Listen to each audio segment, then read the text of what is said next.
Hello everyone, my name is Jarthan, and today I am bringing you a Destruction Warlock guide for patch 7.3.5.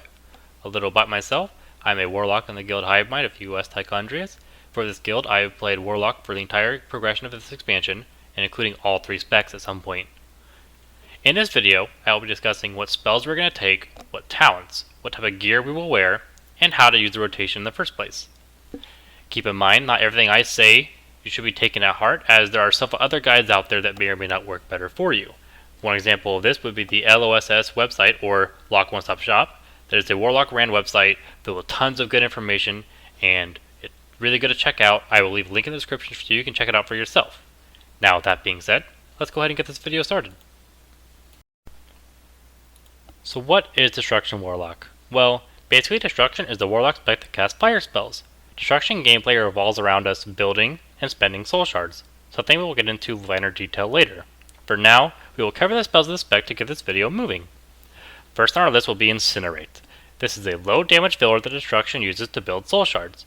Each Incinerate cast will generate 2 soul shard fragments, or 3 with a critical strike. Next up will be Immolate.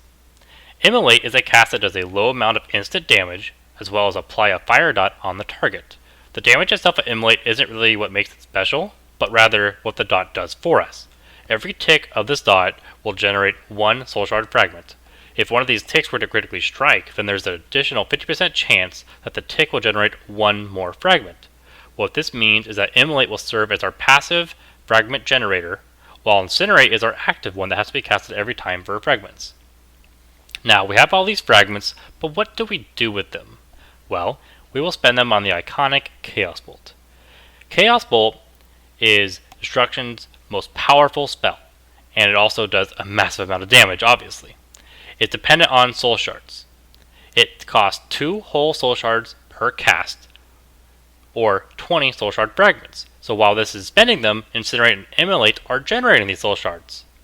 Chaos Bolt does a massive amount of damage that is designed to be a critical strike every time. The good part about this is that the critical strike's chance of destruction will also further modify the damage of Chaos Bolt instead of being a dead stat. Our next spell is Conflagrate. Conflagrate is one of the very few instant cast abilities Destruction has. It is also on a cooldown that is modified by a haste, which mine, for example, is just under 9 seconds of cooldown time. Conflagrate, or Conflag for short, will come in 2 charges, does a decent amount of instant damage, and generates 5 soul shard fragments. This will also have gameplay with our talents, but we'll look at that later. Now, next up we have Havoc. Havoc is one of the most unique spells in the game, and is a Destruction Warlock's key to cleaving. Havoc is on a 45-second cooldown, and is a debuff on the target that lasts for 10 seconds. For these 10 seconds, any direct spell you cast on a separate target, the same spells will be replicated to the target with the Havoc debuff for full damage and effect. Havoc does have a skill cap that when optimized will do some very big damage in a short amount of time. Keep in mind, not all spells are replicated by Havoc, such as Channel Demon Fire and Dimensional Rift, which will not replicate to 2 targets at once, but rather only stay with the 1 target you targeted on. Speaking of Dimensional Rift is the ability we get from our artifact weapon that, as of right now, gives us 1 out of 4 different portals at random, and these portals will vary in damage and time. This is very important to us later on when we go into our rotation and how this affects with our shoulders, as well as our other buffs. But we will get into that later. Now we have all these damaging spells. Let's look at the spells that don't do damage. First up, we will have Life Tap. Life Tap is what we use to get our mana back, as many of our spells consume mana. Life Tap will refund us 30% of our total mana, but in exchange for 10% of our maximum health. Generally, we want to use this when we are below 20% mana, or on the move, as having to use a global on the spell is 1 global worth of damage we are not doing, but we also don't want to be caught without mana in a very critical point of doing damage. Now, in terms of our defensives, Destruction has 3. First up will be the most important one, which is Unending Resolve. Unending Resolve is on a 1-minute cooldown that lasts for 8 seconds. It's on a 1-minute cooldown for Destruction only, as the other 2 specs have a much longer cooldown. During these 8 seconds, we take 40% reduced damage, and we are immune to having our spellcast interrupted. Now, our second defensive for Destruction will be Drain Life. Drain Life does a small amount of damage in a channel, but 600% of this value is returned to us as health. Now, although this isn't very comparable to Affliction Warlock's Drained Soul, it is still very powerful compared to what other classes have for self-sustain. Our last defensive comes from a mastery. Our mastery works in two ways. For one, it reduces a constant amount of damage, but there's also a second part that reduces a scaling amount. What this means is, like for me example, I take 9% reduced damage at all times, but there's also another part where I can take more reduced damage, anywhere from 0.1% additional to a whole another 9% additional reduced damage. This is different for every time you take damage, and so it's never consistent, but there at least is a consistent part of this mastery. And that concludes our spell section. Now we'll talk about talents. Now before we begin with what talents we will take, note this is mainly a focus on raid talents for Taurus the Burning Throne.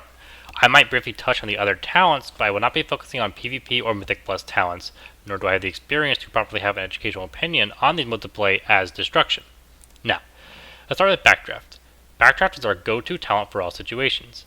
Using this talent is simple. One use can flag will buff our next two casts of either Chaos Bolt or Incinerate to cast 30% faster. This is huge in making the rotation flow better. It does not take very much thought to optimize using. Generally, you want to use Chaos Bolt cast for Backdraft stacks, but as long as you are not capped on Soul Shards, Incinerate can use these charges too, and it's not bad. Roaring Blaze is never taken as this talent requires a lot of optimization and change of gameplay that can be derailed very fast with one mistake, and for almost no notable gain DPS. And Shadowburn is crap as expansion, and we won't use it or talk about it. Second row, we will see Eradication. Eradication is the go-to talent in this row for almost every situation in the raiding environment. Eradication is a debuff that increases our damage done to the target when struck by a Chaos Bolt by 15%. Now, like Backdraft, you can try to maximize your Eradication uptime to try and crank out more DPS, but generally when you're just starting out, you might just want to play it passively and carry out your rotation, forgetting it's even there, as you'll never be able to string together an absurd amount of Eradication uptime anyways with the nature of how much it costs to use a Chaos Bolt. Burst Entropy is another passive in this row that is actually subpart Eradication, and should probably not be taken in a raid environment if you care about optimal DPS. Finally, in this row we have Empowered Life Tap, or ELT for short. This is a very solid option and is comparable to Eradication in terms of DPS, but it is a maintenance buff that has to be maintained. The way it works is that every time you life tap, you gain a 10% damage buff for 20 seconds. This talent in logs tends to fall short of Eradication in most 1 to 2 target situations, but keep in mind for instance of 3+ targets, or Mythic Plus, where lots of targets be AoE'd, or even fights like ENR or Antoran High Command, this is a pretty good talent. Third row, we have Demonic Circle. This is the only one that matters as it allows us to teleport to a set location, removing any movement impairing effects. This helps us overcome our greatest challenge, which is mobility. Shadow Fury is an AoE stun that can have some niche situations in a raid environment that require a stun, but it has a cast time attached to it, and you can't really stun too many encounters in this raid, so it's generally not used. Mortal Coil is never used in PvE situations. Now, for our fourth row, we have Soul Harvest. Soul Harvest is the go-to talent in this row.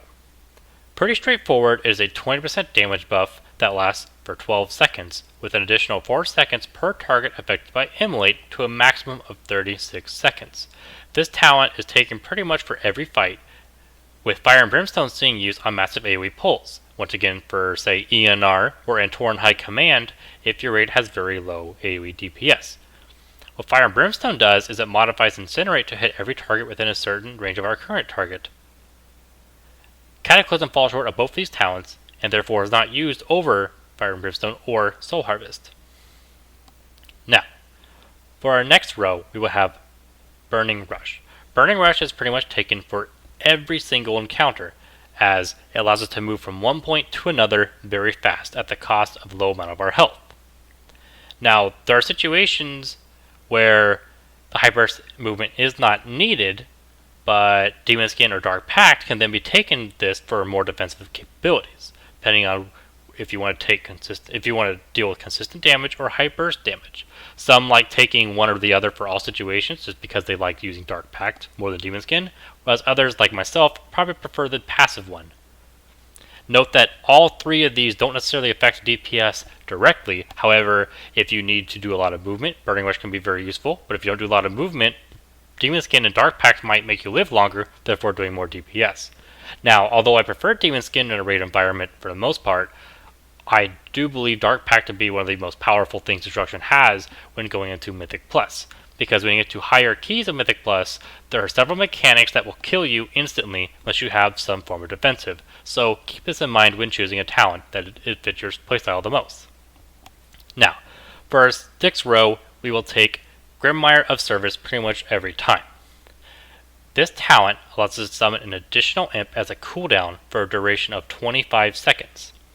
By using this talent, Destruction also has an easier use of its artifact ability Lord of Flames, as well as easier use of summoning Doomguard, which will be touched on later. The other talents in this row, Grimoire Sacrifice and Grimoire Supremacy, have no use in this current raid and should never be taken. Now let's look at the last row, which is the most versatile row Destruction has to offer. First up, we will have Wreak Havoc, which is the go-to talent whenever you can effectively hit 2 targets every time for the full duration of Havoc, because it reduces the cooldown to 25 seconds versus 45 seconds.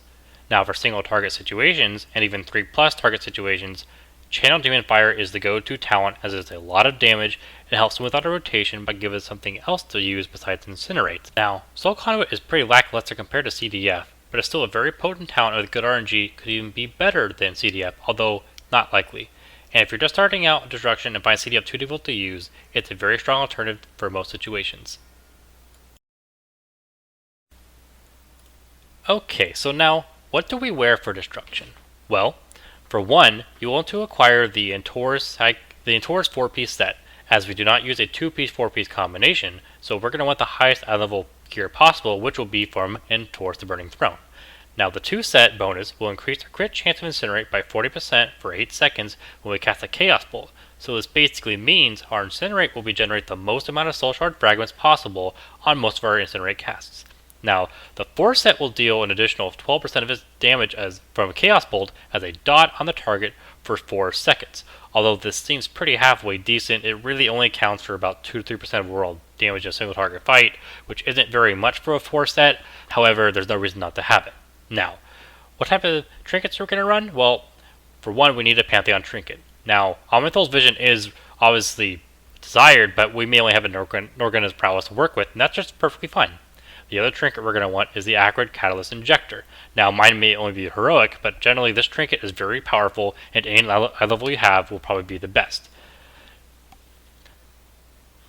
Now, if you're worried about this trinket not proccing very often, don't worry, it procs a lot, so there's no worries of it only having 1 or 2 procs in a fight for being very bad RNG. Now, there are other trinkets that are worth taking if you can't get these two, and that would be the Unstable Arcano Crystal or a nice stat stick, but these two are the ones that we need. Now, the stats we want to aim here for are more or less balanced. Generalized stat ways for Destruction will mean you want Haste, Crit, Mastery, Verse, and all of this over Intellect. However, your stat weight should be assumed on raid boss specific to you, as they will be different from the Generalized Destruction Warlock. Myself, for example, my stats for Destruction desired, as far as being desired, are Verse, Crit, Haste, Mastery, and all of this over Intellect. Keep in mind, the difference between the best stat and the lowest stat is not extremely large, so generally when making a gearing choice, you can choose item level and be okay. But once again, Simming is your friend here to know for sure, as we are all different. Now, legendaries are a hot topic in Legion, and Destruction has a defined best in slot. The top legendary for Destruction in nearly every situation are the legendary Shoulders Lessons of Space-Time. These shoulders increase our damage by 10% whenever we use a portal from Dimensional Rift. This is where the 1 out of 4 portals that differ in time come into play. Essentially, the shoulders are an RNG legendary where you can get a buff that lasts for 4 seconds, 7 seconds, 10 seconds, or 15 seconds, depending which portal we get. Now, the next best choice here for legendary is the Demonology Wrist Sindori Spite. These wrists increase our damage by 15% for 25 seconds when we use a Summon Doomguard or Summon Inferno. Odds are you will have this legendary if you've been consistently playing Warlock for this expansion, but if you're just now trying it out or returning from a long break, you may not have these legendaries, and there are still several alternatives to pick from. First up, we will have the Feretory of Souls. This legendary is very close to Sindori Spite in terms of output, but it is an RNG legendary, whereas Sindori is a constant. This legendary is a very solid passive that gives your fire spells a 6% chance to generate a free soul shard. This, with good RNG, can change the amount of chaos bolts you are able to cast in a fight, and even give you a longer eradication uptime. So it's really just a tons of positive benefit everywhere, so if you have it, don't worry, you have a very good legendary in your hands. Now, the next best legendary we will cover is Setfu's Secret. Now this legendary when procced on cooldown is probably the most potent legendary in the game, but the trick is that most raid fights in a Taurus will not give you the opportunity to proc Sephuz, as many of the ads may not be crowd controlled in the way that you can in Mythic Plus in the outdoor world. So this would make this legendary fall behind these other legendaries in terms of output. However, it is still a very solid legendary by itself even without proccing it. Fights like ENR and Portal Keeper, however, do have ads that can be CC'd, so you can proc the buff on Sephuz, and this is where this legendary really shines as one of the top legendaries. This is also where Shadow Fury from your talents can come into play for Destruction by giving you an easy way to proc Sephuz secret. Now, any other legendary you might have, if none of the previously mentioned legendaries, you can acquire the sim data from the LOSS website, as they have done all these sims already for you in terms of which ones are the best. The ones I mentioned are the ones that will change your gameplay the most, and the rest of the legendaries, for the most part, don't affect your playstyle greatly, such as the Pillars of the Dark Portal, or even the illustrious Prydaz. So now we've covered the basics of what spells we have, the talents we take, and what gear we're going to wear. Let's start on our rotation. Now, the opener for Destruction is a bit different. Depending on what encounter you are on may change some of these elements slightly, as well as knowledge of how long your pull will be, but some of that is up to you to figure out for yourself before you get to the fight. So, the pull timer goes out. To completely optimize your DPS, you will want to pre-pod at 4 seconds, and you will immediately cast 2 Incinerates back to back. This is done successfully by standing a max range of 40 yards from the boss. Note, this extra Incinerate is extremely minimal to your overall gain in DPS, and if you cannot stand max range, or you are not comfortable as Destruction, you should probably instead pre-pod at 2 to 3 seconds and then cast Incinerate once. Now, whether you cast it once or twice of Incinerate, you will follow both with Immolate. Now, after we finish casting Immolate, we will then have a decision. If we are popping Hero in the pull, then the rest of your opener will look like this. We will cast Summon Infernal, then Grimoire Servitude Imp, Soul Harvest, One-Dimensional Rift, Conflag, Chaos Bolt, Channel Demon Fire. If you do not pop Hero on the start, then instead Summon Infernal, you will use Summon Doomguard. The reason behind this is because Destruction has a 10-minute cooldown with Summon Infernal that will do more damage than the Doomguard, which is Lord of Flames. And therefore it is better to leave this cooldown for Hero, as you generally only get it for once per pull.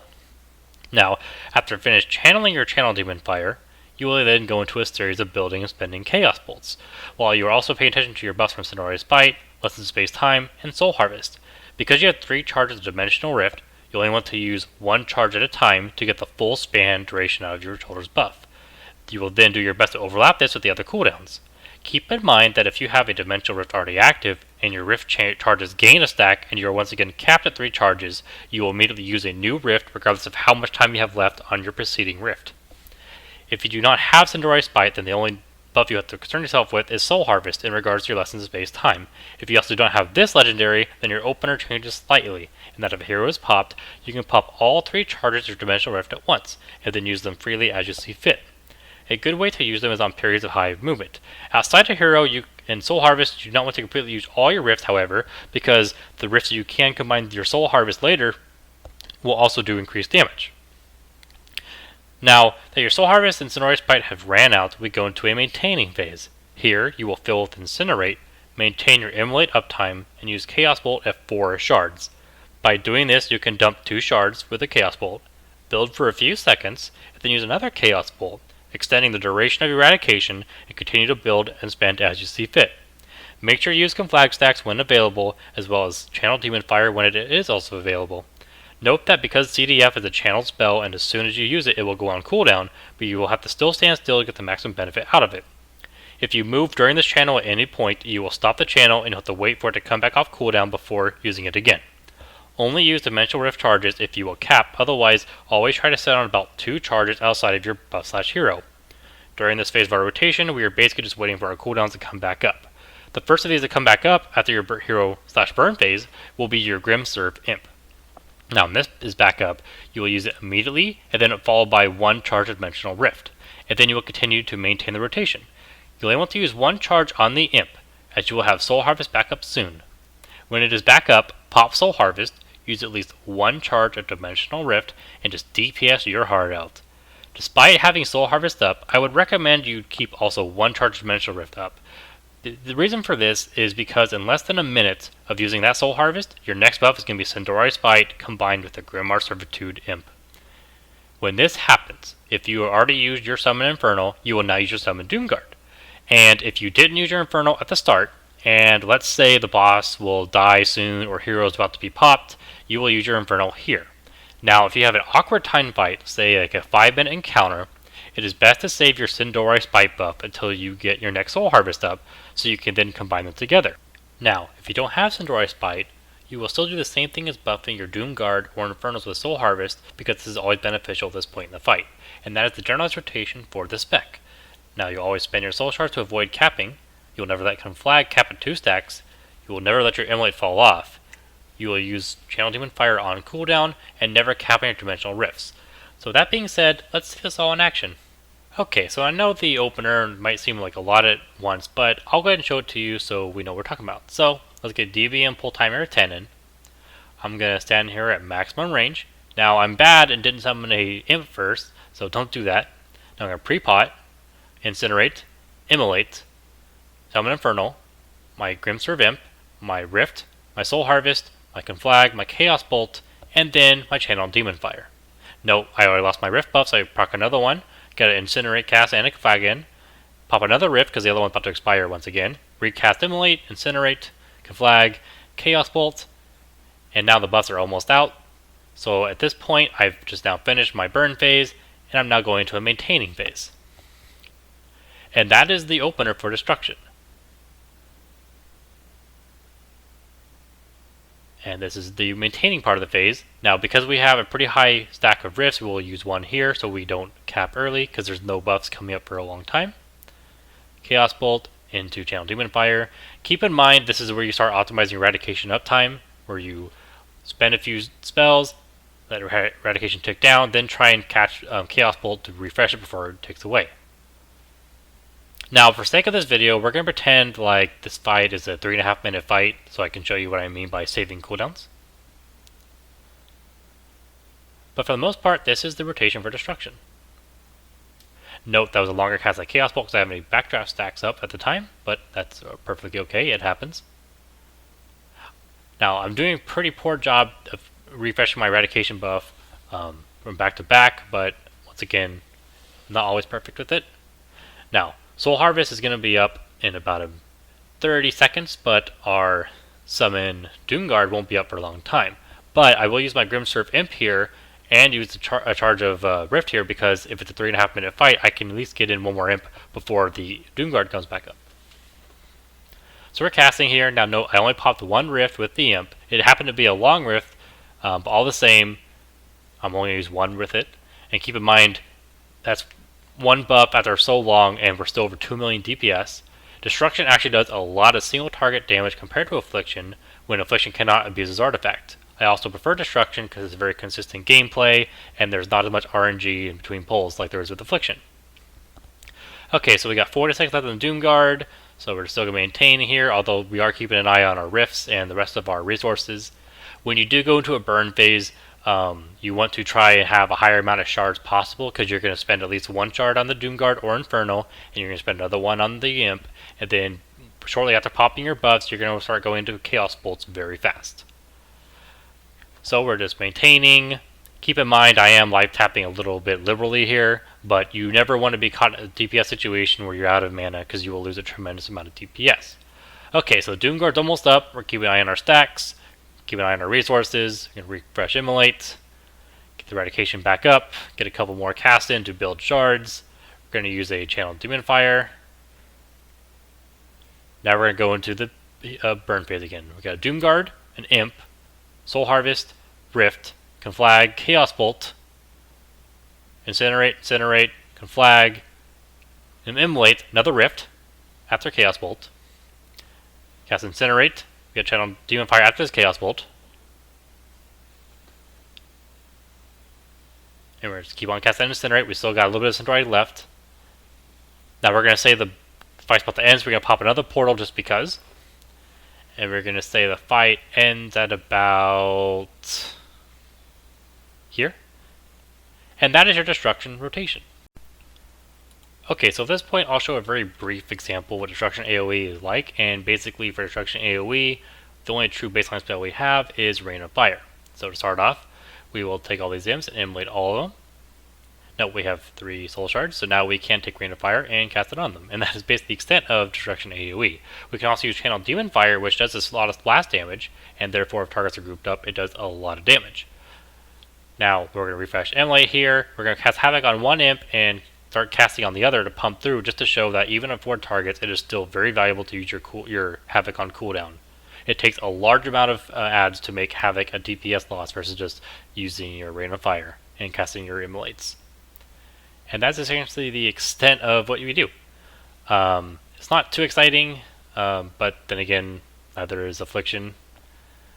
In a little bit, I can show you Fire and Brimstone and how that works out. So let's get out of combat. And it works pretty passively. It just modifies your Incinerate. So now your Incinerate will hit all targets near your main target. If they're grouped up closer, it will hit all 4 of them. But notice how fast I'm generating shards with Fire and Brimstone.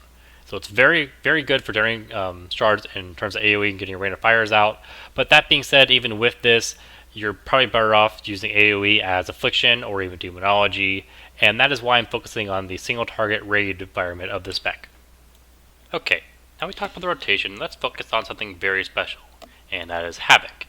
Earlier I mentioned Havoc is a 45-second cooldown that puts a debuff on the target for 10 seconds. And during these 10 seconds, you can cast spells on another target and it will hit the target with Havoc on it. You can also take Wreak Havoc, which reduces the cooldown of Havoc by 20 seconds.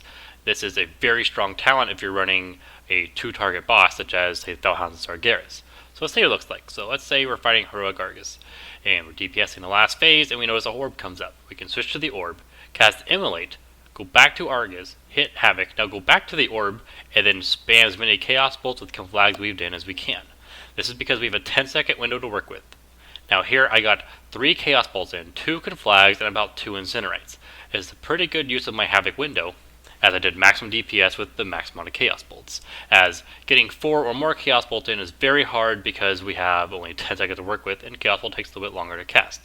Now, as you can see, Havoc is a very strong tool, but you have to use it correctly, because if I went into this with approximately 0 shards, I would have spent about half my Havoc window just trying to get enough shards to cast 1 Chaos Bolt, therefore doing less DPS on 2 targets.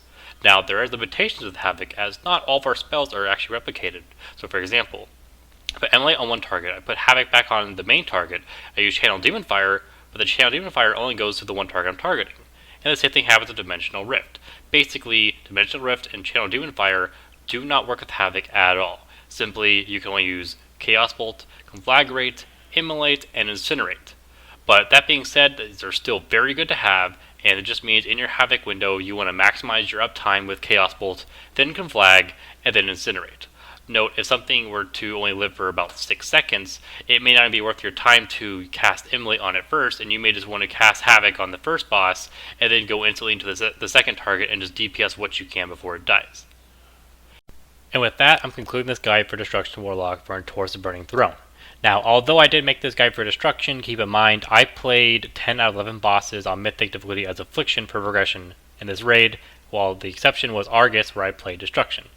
Now, I do love Destruction more than Affliction, but Affliction was just so powerful, I cannot ignore its significance overall in the raid, and neither should you.